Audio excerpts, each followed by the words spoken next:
โอเคအခုကျွန်တော်လက်ထဲမှာကင်ထားတဲ့ပစ္စည်းကဘယ်သူအတွက်လဲဆိုလို့ရှိရင်အဆိုင်ယောဂသမားများအတွက်တောက်တုံးတိတဲ့အကောင်းဆုံးပစ္စည်းပဲဖြစ်ပါတယ်ကျွန်တော်ကိုယ်တိုင်လည်းပဲတောက်တာဖြစ်ပါတယ်မိတ်ဆွေတို့ကိုတောက်ဖို့ကျွန်တော်ကတော့ညွန်ပေးချင်တာဖြစ်ပါတယ်အဆိုင်အတွင်းထဲမှာဥတက်ပေါက်နေတဲ့ပြဿနာမျိုးတွေကြုံတွေ့နေတဲ့သူတွေဆိုလို့ရှိရင်ဒါကိုတောက်တုံးကြည့်ပါလို့ကျွန်တော်ကတော့ပြောပြပေးချင်တာဖြစ်ပါတယ်အရန်တောက်လို့ကောင်းတာဖြစ်ပါတယ်သူကဂူဂျီဘယ်ရီတွေပါတယ်ဂယ်ရီပီပါတယ်ပြီးတဲ့ခါကျလို့ရှိရင်ရှားဆောင်စစ်နဲ့ပေါ့နော်ဒါပေါ်ဆက်ပြီးတော့ထုတ်လုပ်ထားတာဖြစ်ပါတယ်အရန်တောက်လို့ကောင်းတာဖြစ်ပါတယ်အထက်ကပလင်းကတော့ဒါသူ့ရဲ့ပုံစံလေးပေါ့နော်အရန်တောက်လို့ကောင်းတာဖြစ်ပါတယ်ဒီပစ္စည်းတွေကိုဒေါက်တာပါတကူဘွဲရရှိထားတဲ့ဆရာဝန်ကိုယ်တိုင်ကထုတ်လုပ်ထားတာဖြစ်ပါတယ်နော်အဲကြောင့်မို့မိတ်ဆွေကိုယ်တိုင်ကယုံကြည်စိတ်ချစွာတောက်တုံးသွားလို့ရတာဖြစ်ပါတယ်ကျွန်တော်ကတော့အဓိကဒါအဆိုင်ယောဂသမားများဘက်ကိုညွန်ပြပေးခြင်းဖြစ်ပါတယ်အချို့တော့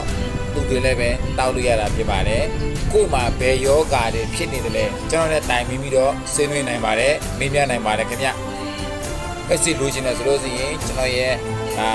TikTok မှာတငယ်ချင်းတွေဖြစ်ခဲ့မယ်ဆိုလို့ရှိရင် Messenger မှာဖုန်းဆက်ပြီးတော့မှာယူနိုင်ပါတယ်ဒါကလို့ဖုန်းပေါ်ထဲမှာတငယ်ချင်းဖြစ်ခဲ့မယ်ဆိုလို့ရှိရင် Messenger ကနေဖုန်းဆက်ပြီးတော့လည်းပဲ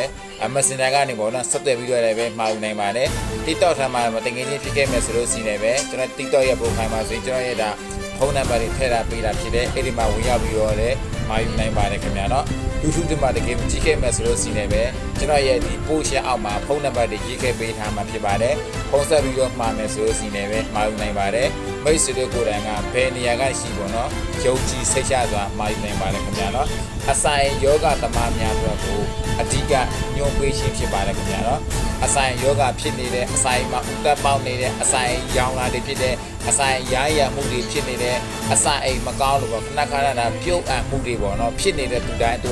ကဲဒီပစ္စည်းလေးကိုသုံးကြည့်လိုက်ပါဒါကလို့ဆိုလို့ရှိရင် Acela Plus လို့ပေါ့နော်ရှားဆောင်ဖြိုရည်ပဲဖြစ်ပါတယ်ခင်ဗျာနော်အရန်သုံးလို့ကောင်းတာဖြစ်ပါတယ်တောက်လို့လည်းအရန်ကောင်းတာဖြစ်ပါတယ်အခုကျွန်တော်တို့တောက်ရတာနှစ်ပလင်းအောင်ရှိနေပြီပေါ့နော်ဒီမှာဒါပလင်းရှိသေးတယ်ပေါ့နော်